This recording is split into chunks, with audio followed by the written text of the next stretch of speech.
नमस्कार, economy today में आप सभी का स्वागत है, जिसमें आपको बताते हैं कारोबार जगत में क्या कुछ खास है। मैं हूं मुकुल शर्मा। आज आपको हम बताएंगे इकोनॉमी टुडे में किस तरीके से लगातार देश की जब हम बात कर रहे हैं मैन्युफैक्चरिंग सेक्टर में इजाफा हो रहा है और इसके साथ बहुत कुछ होगा अर्थव्यवस्था से जुड़ा हुआ। लेकिन सबसे पहले नजर डालते हैं आज की टॉप लाइन्स पर। भारतीय रिजर्व बैंक की मौद्रिक नीति समिति की बैठक आज से 3 दिन की समीक्षा बैठक में रेपो रेट में कटौती होने की उम्मीद। लंबे समय से आरबीआई ने रेपो रेट में नहीं किया है कोई बदलाव। वर्ल्ड बैंक ने वित्तीय वर्ष 2025 के लिए भारत के आर्थिक ग्रोथ के अनुमान में बदलाव करते हुए इसे 6.6% बताया। यह अनुमान पिछले अनुमान से 20 आधार अंक अधिक है। वर्ल्ड बैंक ने निवेश में वृद्धि को इसका मुख्य कारण बताया। हेल्थ ड्रिंक और एनर्जी ड्रिंक के नाम से बेचा जा रहे पेय पदार्थ की बिक्री को लेकर भारतीय खाद्य सुरक्षा और मानक प्राधिकरण हुआ सख्त। एफएसएसआई ने ई कॉमर्स वेबसाइट को किसी भी पेय पदार्थ की बिक्री बढ़ाने के लिए हेल्थ ड्रिंक और एनर्जी ड्रिंक जैसे शब्दों का उपयोग नहीं करने की दी नसीहत। और सप्ताह के तीसरे कारोबारी दिन आज गिरावट के साथ खुले भारतीय शेयर बाजार। कल कारोबार के आखिर में लाल निशान के साथ बंद हुए थे सेंसेक्स और निफ्टी।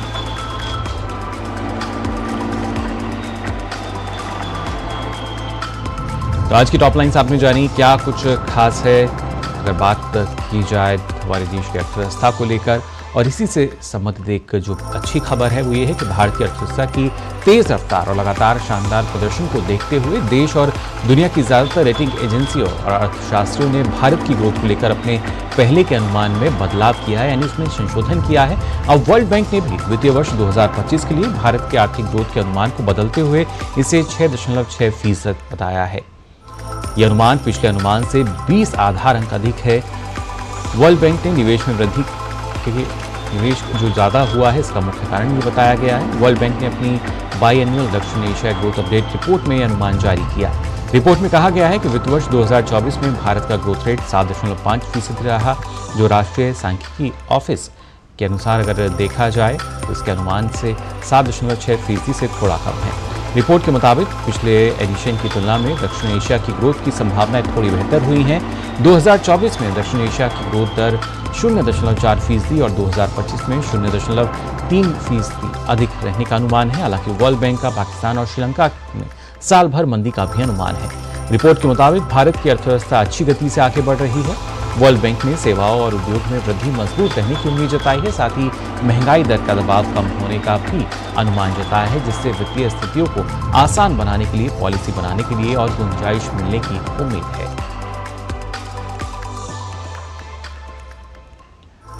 और वहीं जब अर्थव्यवस्था में आर्थिक गति की जब हम खास तौर से बात करें तो ऐसे में भारतीय रिजर्व बैंक की मॉनेटरी पॉलिसी कमेटी की बैठक आज से शुरू होगी। ये बैठक 3 अप्रैल से 5 अप्रैल तक चलेगी और 5 अप्रैल को RBI governor monetary policy committee के फैसलों का ऐलान करेंगे। वित्त वर्ष 2024-25 की ये पहली बैठक होगी। आरबीआई गवर्नर की अध्यक्षता में होने वाली इस बैठक से लोगों को रेपो रेट में कटौती की उम्मीद लगी हुई है। रेपो रेट में कटौती होने पर लोगों के लोन की ईएमआई कम हो जाएगी, लेकिन लंबे समय से आरबीआई ने रेपो रेट में कटौती नहीं की है। इससे पहले वित्त वर्ष 2024 की अंतिम बैठक में मॉनेटरी पॉलिसी कमेटी ने रेपो रेट में लगातार छठी बार कोई बदलाव नहीं करते हुए इसे 6.5% पर स्थिर रखने का फैसला किया था। तो उम्मीद यही होगी कि क्या कुछ निकल कर आएगा इस मॉनेटरी पॉलिसी की। अगर जब बात करेंगे अब आइए आगे बढ़ेंगे और बात करते हैं कारोबार को लेकर। जी हाँ, गिफ्ट निफ्टी आज इसकी शुरुआत कैसी रही है ये जान लेते हैं। 37 अंकों की गिरावट जो है लाल निशान के साथ नजर आ रही है। 22,462 ये नजर आया। और इसके बाद सेंसेक्स की अगर बात की जाए जो आज शुरुआत हुई है 274 अंकों की गिरावट नजर आ रही है, जिसके बाद ये 73,629 से कारोबार इसका शुरू हुआ। और वहीं अगर निफ्टी 50 की भी हम बात करें तो यहाँ भी 85 अंकों की एक गिरावट देखने को मिली और ये 22,367.60 पर कारोबार करता नजर आया। अब बात करते हैं आज के टॉप गेनर्स की, जहां हरे निशान के साथ कारोबार हो रहा है। ओएनजीसी, अल्ट्रासिमको, डीवीएस लैब, एक्सिस बैंक और टेकमेम, यहाँ आप देख सकते हैं किस तरीके से लगातार आज के टॉप गेनर्स में ये बने हुए हैं, जहाँ पे हरे निशान के साथ कारोबार होता नजर आ रहा है। लेकिन वो कौन से स्टॉक्स हैं जहां लाल निशान नजर आ रहा है? टॉप लॉसर्स की अगर बात की जाए, Apollo hospital, Bharti Airtel, Britannia, Bajaj auto, HDFC life, इन 5 स्टॉक्स में आप देख सकते हैं किस तरीके से जो लाल निशान है उसके साथ कारोबार हो रहा है। और अब बात करेंगे ग्लोबल मार्केट की स्थिति की। सबसे पहले जानते हैं यूएस मार्केट का क्या हाल है। डॉ जोन्स फ्यूचर की अगर बात की जाए, S&P 500, नेस्डैक आप देख सकते हैं तीनों में ही लाल निशान के साथ कारोबार होता नजर आया, यानी एक गिरावट जो है वो देखी गई यूएस मार्केट में। अब बात करते हैं यूरोपियन मार्केट की, तो यहाँ भी लगभग वही स्थिति है। FTSE, CAC, डेक्स की अगर बात की जाए तो लाल निशान के साथ जो कारोबार है वो होता नजर आ रहा है, यानी गिरावट जो है वो यहाँ भी बाजार में नजर आई। एशियन मार्केट की अगर बात की जाए तो एशियन मार्केट में भी वही स्थिति हम देख पा रहे हैं कि कैसे निक्केई 225 में, हैंगसेंग और कॉस्पी में भी जो लाल निशान के साथ कारोबार है फिलहाल वो होता हुआ दिख रहा है। और बात करते हैं क्रूड की, तो आप देख सकते हैं $88.98 प्रति बैरल ये दर्ज किया गया। और इकोनॉमी टुडे में अब बात करते हैं आज के फोकस की।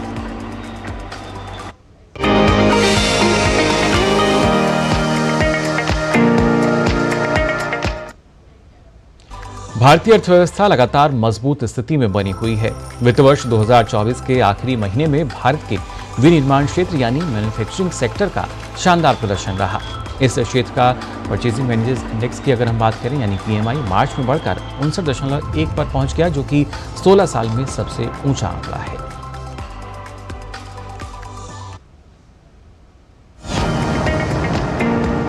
देश में मैन्युफैक्चरिंग सेक्टर तेजी से बढ़ रहा है।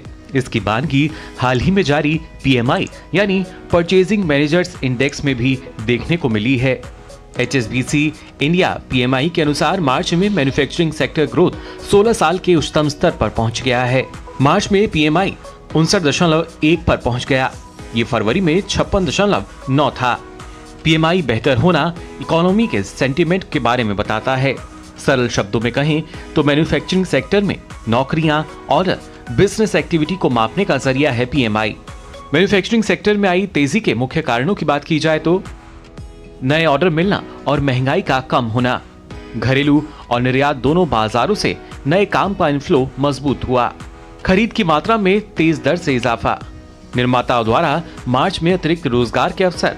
इसके साथ ही देश में मोबाइल फोन का उत्पादन भी तेजी से बढ़ रहा है।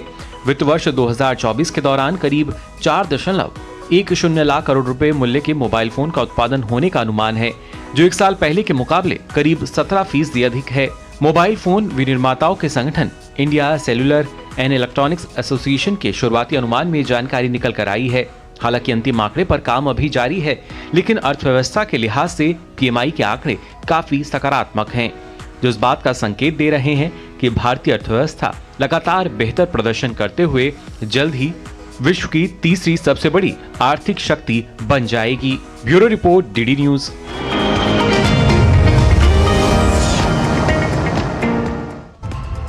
तो जाना आपने किस तरीके से देश का जो विनिर्माण क्षेत्र यानी मैन्युफैक्चरिंग सेक्टर है उसमें तेजी देखने को मिल रही है, उसकी ग्रोथ लगातार बढ़ रही है।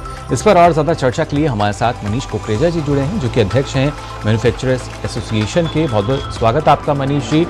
सबसे पहले जानना चाहेंगे आपसे, क्योंकि अभी तक जिस तरीके से हमने देखा PMI में जो 16 साल का उच्चतम स्तर जो छुआ है वो कितनी बड़ी उपलब्धि उसको हम देख सकते हैं, क्योंकि दुनिया भर में किस तरह की चुनौतियां चल रही हैं अर्थव्यवस्थाओं को लेकर। लेकिन जब हमारे अपने देश की हम बात कर रहे हैं, एक ऐसी अर्थव्यवस्था जो कि लगातार उभर रही है, तेज़ी से आगे बढ़ रही है, और वहाँ पर मैन्युफैक्चरिंग ग्रोथ जो है वो भी बढ़िया नज़र आती है। मुझे आपको बुलाने के लिए, लेकिन ये एक्चुअली ना ये 1 साल का नहीं है, पिछले 10 साल से जो सरकार ने किया है इंडस्ट्री के लिए, ये उसका टोटल कनेक्टिव बोलते हैं रिजल्ट है जी। बात की जाए तो GST कलेक्शन, आपने देखिए आंकड़े कभी गलत नहीं बोलते। GST कलेक्शन सबसे ज्यादा रहा है इस साल का। दैट मीन्स परचेजिंग एक्टिविटी बढ़ी है। नंबर ऑफ नए मैन्युफैक्चरर्स हर इंडस्ट्री में काफी बड़े हैं। अभी लोग नौकरी ढूंढने से ज्यादा अपना खुद का काम करने में ज्यादा इंटरेस्ट दिखा रहे हैं। दैट इज, ये हमने देखा है इन जनरल। जी बिल्कुल मनीष जी, लेकिन जिस तरीके से, क्योंकि इसके पीछे के जब कारण की हम बात करते हैं, कई ऐसे कारण रहे इसमें, जो नए ऑर्डर्स का मिलना है और उसके साथ साथ महंगाई पे एक नियंत्रण जो है, महंगाई का जो कम होना है, उसको एक अहम कारण माना जा रहा है। एब्सोल्युटली। देखिए सरकार की पॉलिसीज हमें ना थोड़ी समझ में नहीं आती कभी कभार, लेकिन ये देश के हित के लिए बहुत बहुत सही है। अगर हम उसको ध्यान से समझें तो इसमें बहुत फायदा है सबके लिए। जैसे आपने कहा नए ऑर्डर्स मिलना, usually China was the manufacturing hub है पूरी दुनिया का। सरकार ने पिछले 10 साल में जो इंडियन प्रोडक्ट्स को इंडियंस को प्रमोट किया है पूरी दुनिया में। आज जब हम विदेश ट्रैवल करते हैं तो पहले हमको देखते थे कि ये आइटम ये आदमी कॉपी करेगा, आज वो बोलते नहीं आदमी हमारे लिए बना के दे सकता है। देयर इज अ डिफरेंस, एक परसेप्शन चेंज हुआ है इंडियंस का। अगर आपको याद हो, आप ही के शायद चैनल में एक किसी यूएस में किसी ने बोला था, it's cool to be Indian today. जी बिल्कुल। सो दैट इज यही एक चीज है कि जो परसेप्शन चेंज हुआ है और लोगों ने बोला कि ठीक है चाइना +1 में इंडिया सबसे आगे है और इसी चीज का फायदा हम इंडस्ट्रियल्स को उठाना चाहिए, खासकर एमएसएमईज को। अगर हम इसका फायदा उठा सकते हैं तो मेरे हिसाब से ये वृद्धि जो है और अच्छी हो सकती है। मैंने सुना था किसी ने कहा था कि ये इंडिया का दशक नहीं है, इंडिया का अपना डेकेड नहीं, इंडिया की सेंचुरी है। I totally believe in that. जी बिल्कुल, लगभग उम्मीद जो है वो यही की जा रही है, लेकिन खासतौर से क्योंकि अब अगर देखा जाए पूरे विश्व के, जैसा आपने कहा कि मैन्युफैक्चरिंग हब की जब हम बात करते थे तो चीन सबके सामने एक विकल्प होता था, लेकिन अब एक दूसरा विकल्प जो है वो जो उभर कर आ रहा है वो है भारत का। क्योंकि जिस तरीके से चीन की आर्थिक स्थिति चल रही है, फिर चाहे रियल एस्टेट सेक्टर की बात की जाए, दूसरे उसके जो सेक्टर्स हैं उनकी बात की जाए, लेकिन यहाँ जो फ़ायदा है वो हमारे देश को भी मिल रहा है। और उसके साथ साथ क्योंकि अभी मार्च महीने में हमने देखा है कि किस तरीके से जो अतिरिक्त नौकरियाँ दी गई हैं, रोजगार दिए गए हैं, क्योंकि निर्माण ज़्यादा हो रहा है, उत्पादन ज़्यादा हो रहा है, तो उसके लिए जाहिर तौर पर लोगों की ज़रूरत ज़्यादा होगी। 100%। देखिए अभी एक और आंकड़ा मैंने कुछ दिन पेपर में पढ़ा था, आई थिंक कल या परसों में, कि नंबर ऑफ बिलियनर्स इंडिया में बढ़ गए हैं जी, ठीक है, कंपेयर टू अदर कंट्रीज। ये मतलब इसमें वृद्धि हुई है, नए लोगों की एंट्री हुई है इसके अंदर, यानी कि उन्होंने कुछ ना कुछ तो सही किया होगा। एक अपॉर्चुनिटी है जो उन्होंने ले लिया है। गवर्नमेंट ने एमएसएमई में स्कीम्स बहुत निकाले हैं, हमें वो स्कीम्स के बारे में मोस्टली शायद एमएसएमई को पता नहीं है जी, लेकिन अगर उसका फायदा उठाए तो हमें काफी कुछ बेनिफिट मिल सकता है।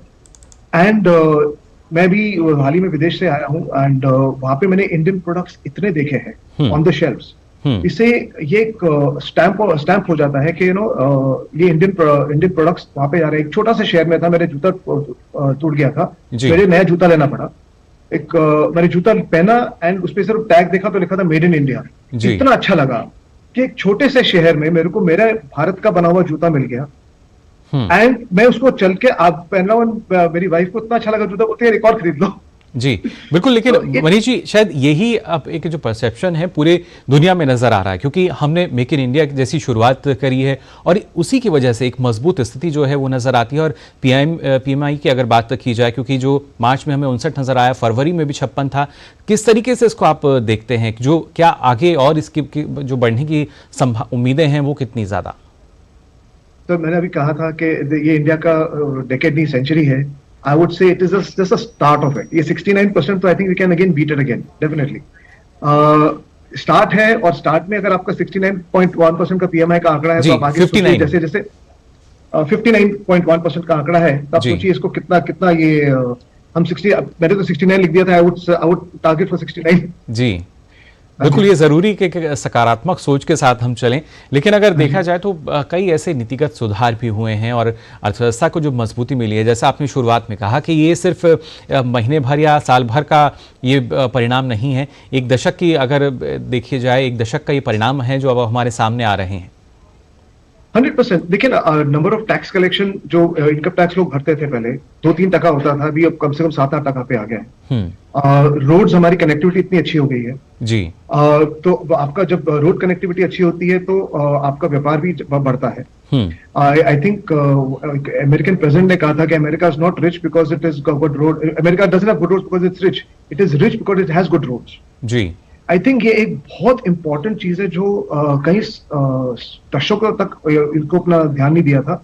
अभी पिछले 10 साल में जितनी इसमें चेंजेस हुए हैं, कनेक्टिविटी इतनी जल्दी बढ़ गई है। अभी आपको एक शहर से दूसरे शहर जाना पड़ता है, आपको सोचना नहीं पड़ता है कि ठीक है मैं गाड़ी उठाऊंगा 2 घंटे 2.5 घंटे में पहुंच जाऊं। जी, दैट कनेक्टिविटी, आप जैसे आप गाड़ी में जा सकते हैं, आपका माल जा सकता है। अभी इन्होंने रेलवे को फ्रेट कॉरिडोर्स निकाल रहे हैं जी, दैट इज अगेन वो इंडस्ट्री को ही हेल्प करेगा कहीं ना कहीं। यानी ये काफी महत्वपूर्ण जो अगर देखा जाए इंफ्रास्ट्रक्चर जो पहले सरकार ने दिया है और उसी की बदौलत हम मान के चल रहे हैं, क्योंकि फिर चाहे कनेक्टिविटी की बात की जाए या लोगों की पहुंच की बात की जाए, तभी ये संभव हो पाया है। 100%, क्योंकि आप देखिए ना, अभी पहले टोल हम कैश में देते थे, अभी वो आपका फास्टैग हो गया है। मुझे याद है कि जब पहले महीने में फास्टैग कंपलसरी कर दिया था, 33% वृद्धि हुई थी टैक्स कलेक्शन में, जीएसटी उस पर कलेक्शन में। जी। आज हमारे मंत्री जी बोलते हैं कि मेरे पास इतना पैसा है कि मेरे को पैसे की टेंशन नहीं, मैं रोड बनाता जाऊंगा। I am surplus on the road front. वो उससे क्या लगता है कि आपका जो पैसा आप भर रहे हो सरकार को, आप जो टैक्स का पैसा सरकार को भर रहे हो, वो सही जगह पे लग रहा है जी, और सही लोगों को मिल रहा है। जैसे डायरेक्ट बेनिफिट स्कीम है, अब डायरेक्ट बेनिफिट स्कीम एक गरीब इंसान को डायरेक्टली उसके अकाउंट में जाता है जी, तो उसके हाथ में वो पैसा बचा, तो कहीं ना कहीं तो वो खर्चा करेगा, जहां खर्चा करेगा आपने जीएसटी कलेक्शन कर लिया। सो it is entire, I think आपको पूरा ही देखना पड़ेगा। एंड इफ यू अगर आप उसको ब्रॉडर स्पेक्ट्रम में देखें जी, तो मैं हाई एंड में भी देखता हूं कि IT industry is on the high end of the spectrum for me. तो पहले हम टेनिस मैच देखते थे टीवी पे, तो नीचे आता था आईबीएम का लोगो के स्कोर्स और डेटा आईबीएम सप्लाई कर रहा है। आज आप देखेंगे कोई भी टेनिस मैच नीचे आपको इन्फोसिस का लोगो दिखेगा जी। आई एम सॉरी, मुझे ब्रांड्स के नाम नहीं लेने चाहिए, लेकिन हर जगह हम कह सकते हैं कि जो हमारे अलग अलग भारतीयता है वो भी नजर आ रही है, और खासतौर से जब उत्पादन को हम देखते हैं, क्योंकि अलग अलग भले ही जो ब्रांड्स हो, लेकिन जब बात हम करते हैं, इंडिया जो है वो एक बड़े ब्रांड में बनकर उभरा है। भारत जो है वो एक ऐसा पूरे विश्व के लिए ब्रांड बन चुका है। और खासतौर से इसी में अगर जब हम बात करते हैं, जो प्रोडक्शन में मोबाइल फोन्स की अगर बात की जाए, उनका प्रोडक्शन भी काफ़ी बड़ा है। पिछले साल के मुकाबले देखा जाए तो करीब अभी तक 17% वो ज़्यादा हो चुका है। करेक्ट। एंड मैं सिर्फ आपकी बात में एक ही चीज चेंज करूंगा, सिर्फ ब्रांड नहीं है, एक भरोसेमंद ब्रांड है भारत। क्योंकि जो भरोसा भारत ने दुनिया को दिलाया है कोविड के टाइम पे, जब हमने वैक्सीन दे दी दुनिया में, इसका इफेक्ट कहीं ना कहीं लोगों में पड़ा है जी।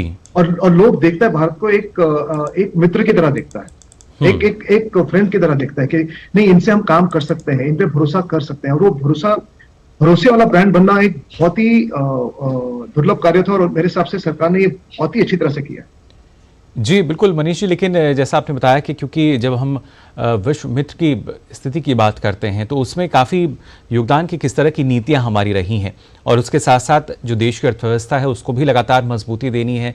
आज भले ही हम 5वें पायदान पर हो, लेकिन जो कोशिश है वो ये है कि कैसे विश्व की तीसरी सबसे बड़ी आर्थिक शक्ति हम बन सकें। और जब इस तरह के परिणाम हमारे सामने आ रहे हैं, पीएमआई, मैन्युफैक्चरिंग पीएमआई की हम बात कर रहे हैं, या दूसरे और उत्पाद हैं जहाँ पे लगातार बेहतर की जा रहा है, तो हम क्या मान के चलें, क्या जल्द ही जो लक्ष्य है तीसरे पायदान पर पहुँचने का वो हासिल कर पाएंगे? डेफिनेटली कर पाएंगे, जरूर कर पाएंगे। मैं एक बहुत छोटी सी इंडस्ट्री से बिलोंग करता हूँ जी। जैसे आपने बताया कि मैं एक all India toy manufacturers association का प्रेसिडेंट हूँ। हमारी इंडस्ट्री बहुत ही छोटी है जी। हमारी इंडस्ट्री से ही लोग खिलौने इतना एक्सपोर्ट कर रहे हैं। ये साल न्यूरेनबर्ग में एक्सिबिशन हुआ था, बहुत लोगों को ऑर्डर्स मिले हैं, उनके ब्रांड में ऑर्डर्स मिले हैं, ओईएम में ऑर्डर्स मिले हैं जी। अब खिलौने जैसे छोटी इंडस्ट्री का मैंने आपको उदाहरण दे दिया, मैंने आपको जूतों का एक उदाहरण दे दिया, मैंने आपको आईटी का दे दिया, एट एंटायर स्पेक्ट्रम, जो पूरी स्पेक्ट्रम है इंडस्ट्री की, मेरे हिसाब से इन सब में डेफिनेटली सुधार आया होगा जी। अगर आप किसी और भी मैन्युफैक्चरिंग एसोसिएशन से पूछेंगे तो वो एक ही बात कहेंगे, डेफिनेटली इसमें बहुत सुधार आया है। सरकार ने की नीतियां सही डायरेक्शन में है, एंड आई थिंक ये और अगर 5 या 10 साल तक चला, मुझे लगता है कि 5-10 साल तो बहुत ज्यादा बोल रहा हूं, मेरे हिसाब से 1 या 2 साल तक हम तीसरी अर्थव्यवस्था बन सकते हैं डेफिनेटली। मनीष जी, लेकिन इसमें अगर खासतौर से स्टार्टअप्स की भी अगर बात की जाए, क्योंकि एक इकोसिस्टम जो है वो अब हमारे पास है, और इसी वजह से पूरा विश्व जो है उम्मीद भरी नजर से देखता है भारत को। डेफिनेटली देखिए, स्टार्टअप्स जो है ना, वो एक नई सोच लेके आते हैं। अभी एक स्टार्टअप है दिल्ली में जिन्होंने खिलौने बनाए हैं, और उस खिलौने चाइना को भी एक्सपोर्ट किया। So it is a very thing. There is another startup जो एक बॉम्बे में है, जो जिन्होंने अभी मलेशिया में हाल ही में बहुत बड़ा कंसाइनमेंट भेजा है जी। मैं ब्रांड्स के नाम नहीं ले रहा हूँ क्योंकि मैं जानता हूँ उनको, मेरे दोस्त हैं सब लोग, बट उनको गवर्नमेंट ने देखा भी है, उन्होंने गवर्नमेंट के दिया भी। इनफैक्ट एक कंपनी को तो शायद स्टार्टअप फंड से पैसा भी मिला है जी, ठीक है। दूसरी कंपनी को स्टार्टअप का पैसा इसलिए नहीं मिला क्योंकि भाई साहब को पता ही नहीं था कि फंड मिलना चाहिए, और मैं उसको बोलता गया एमएसएमई का वही सर्टिफिकेट लेने मिल जाएगा। बट वो स्टार्टअप का क्या है, वो अपनी धुनकी में रहते हैं, अपनी दुनिया में रहते हैं, उन्होंने प्रोसेस फॉलो नहीं किया, तो अभी वो होता है गलती। लेकिन सरकार की तरफ से उनको भी आर्थिक मदद जो है मुहैया कराई गई है, बिल्कुल कराई गई है। इनफैक्ट 31 मार्च में हमको कुछ बेनिफिट्स मिले हैं इंडस्ट्री में, तो लोगों ने मुझे रिपोर्ट बैक किया है। तो यस, ऑफ कोर्स सरकार भी मदद कर रही है जी। एंड अगर जैसे आपने कहा कि अगर खिलौने की जैसी छोटी सी इंडस्ट्री जो है हमारी, वो अगर दुनिया भर में एक्सपोर्ट कर सकते हैं, हम ऑस्ट्रेलिया बात करें, मिडिल ईस्ट बात करें, यूरोप बात करें, अमेरिका बात करें, यहाँ खिलौने हमारे जा रहे हैं जी। बिल्कुल, हर जगह अब जो निर्यात का जो आंकड़ा है वो भी बढ़ता हुआ नजर आता है, मैन्युफैक्चरिंग जो है वो लगातार बढ़ रही है, और खासतौर से अगर देखा जाए जो एक आत्मनिर्भरता का लक्ष्य है मनीष जी, उसकी तरफ हम अग्रसर हो रहे हैं।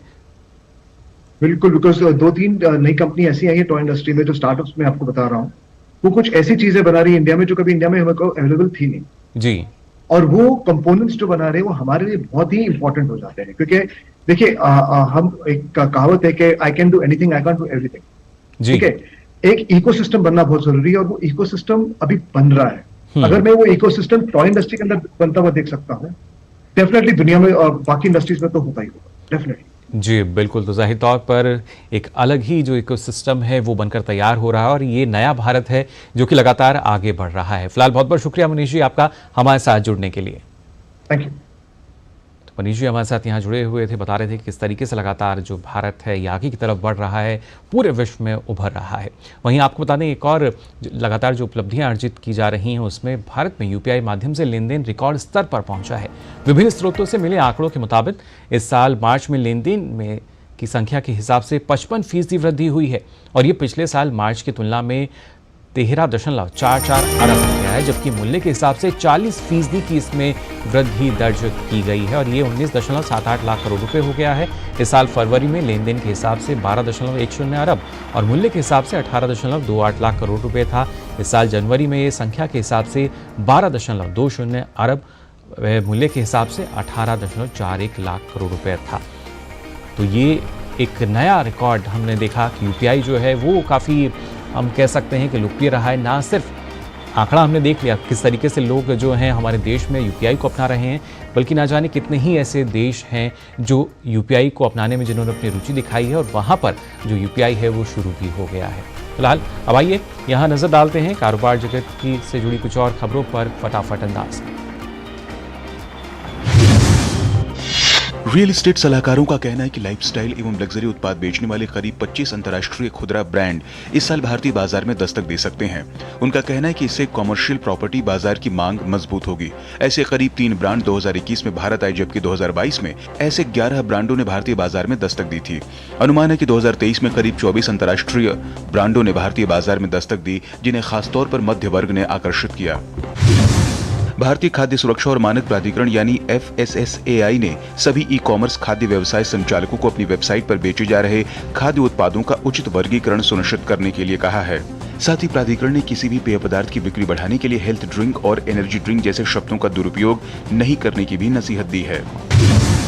पेंटोमैथ फाइनेंशियल सर्विसेज समूह की एक रिपोर्ट के मुताबिक खुदरा निवेशकों की मजबूत भागीदारी और संस्थागत निवेशकों के दमदार निवेश की बदौलत बीते वित्त वर्ष 2023-24 के दौरान 76 कंपनियों ने आईपीओ के जरिए 62,000 करोड़ रुपए जुटाए हैं। यह राशि पिछले वित्त वर्ष के मुकाबले 19% अधिक है। वित्त वर्ष 2022-23 के दौरान 37 कंपनियों ने 52,115 करोड़ रुपए जुटाए थे।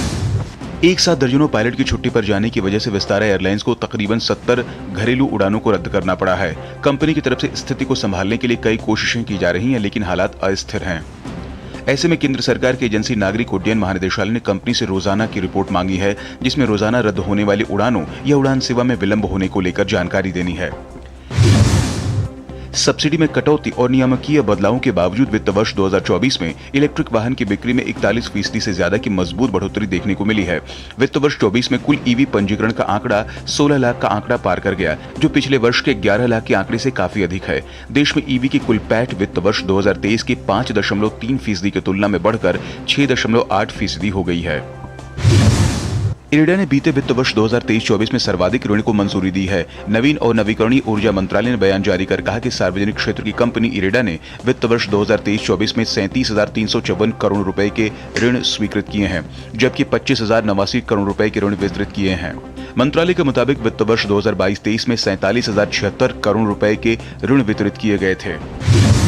मेटा का कहना है कि उसने फरवरी के दौरान भारत में फेसबुक की 13 पॉलिसियों में 1.38 करोड़ से ज्यादा खराब सामग्री और इंस्टाग्राम की 12 पॉलिसियों में 40.8 लाख से ज्यादा आपत्तिजनक सामग्री हटा दी। मेटा के मुताबिक फरवरी में फेसबुक को भारतीय शिकायत तंत्र के जरिए 18,512 रिपोर्टें प्राप्त हुई, जिसमें उसने 9300 मामलों में मुद्दे हल करने के लिए उपयोगकर्ताओं को उपकरण मुहैया कराए।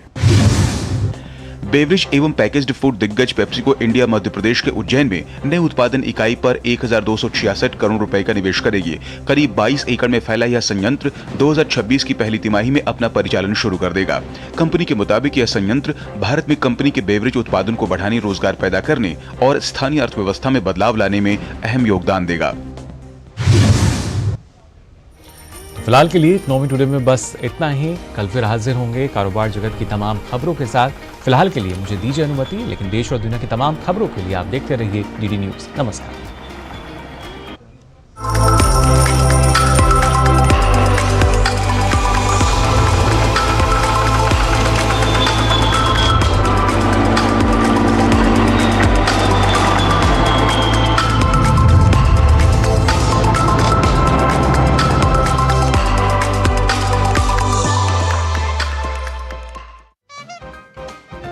चुनाव का